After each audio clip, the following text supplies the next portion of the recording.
আর তোমরা বেন্ড করে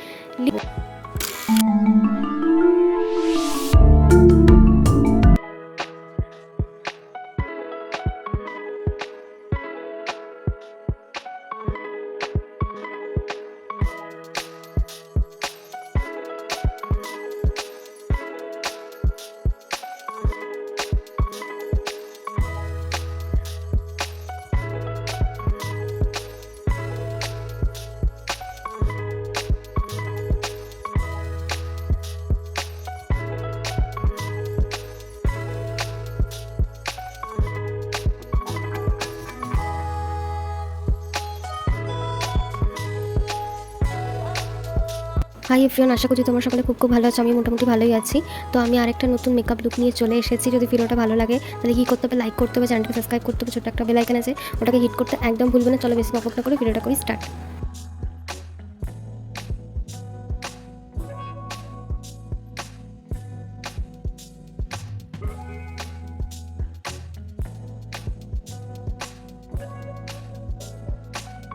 তো আমি এখানে একটা মিক্সার করেছি, তোমরা দেখতেই পাচ্ছ। মিক্সার কী করেছি, প্রথমে একটুখানি ভ্যাসলিন নিয়েছি, তারপর আমি প্রাইমার নিয়েছি, আর আমি এখানে প্যান স্টিক নিয়েছি, আর ইলুমিনেটর নিয়েছি। আমি ভালো করে মিক্স করে নিচ্ছি, করে এবার ফুল ফেসে ভালো করে লাগিয়ে নেবো।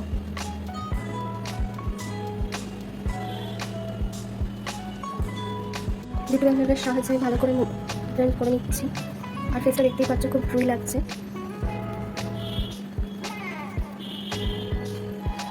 ভালো করে ফেসটাকে ব্লেন্ড করে নিয়েছি, তোমরা আমার ফেসটা দেখে বুঝতে পারছো খুব গ্লো করছে। এরপর আমি লুজ পাউডারটা ভালো করে লাগিয়ে নেবো। তো আমি একটুখানি বেকিং করে নিয়েছি। এই কালারটাকে আমি ভালো করে বেন্ড করে নিচ্ছি, যেভাবে বেন্ড করছি ওভাবেই তোমরা বেন্ড করবে। একটা কাট ক্রিস টাইপের করার চেষ্টা করছি। আরেকটা আমি ভায়োলেট টাইপের কালার নিয়েছি, ওর থেকে একটুখানি হালকা, ঠিক ডিপও নয় ঠিক হালকাও নয়, ওরকম মাঝামাঝি কালার। এরপর আমি ভালো করে বেন্ড করার পর আমি একটা কাট ক্রিস করে নেবো কনসিলারের সাহায্যে। ভালো করে কনসিলারটাকে বেন্ড করে দেবো। বেন্ড করার পর আমি এখানে সেম ওই ভায়োলেট কালারটাই লাগাচ্ছি, যেটা একটু ডিপও নয় আর হালকাও নয়। এরপর আমি একটা শিমার টাইপের কালার লাগাচ্ছি। এরপর আমি একটা রোজ গোল্ড টাইপের একটা কালার লাগাচ্ছি। এরপর আমি রোল্যাশ লাইনে দু রকমের ভায়োলেট এখানে ইউজ করেছি, যেটা আমি প্রথমেও ইউজ করেছিলাম। এরপর আমি ফেসটাকে ভালো করে বনজারিং করে নেবো। ভালো করে ফেসটাকে বনজারিং করে নেওয়ার পর আমি এখানে ব্লাশ লাগাবো। ভালো করে ব্লাশ লাগিয়ে নেওয়ার পর আমি এখানে লিপস্টিক লাগাবো।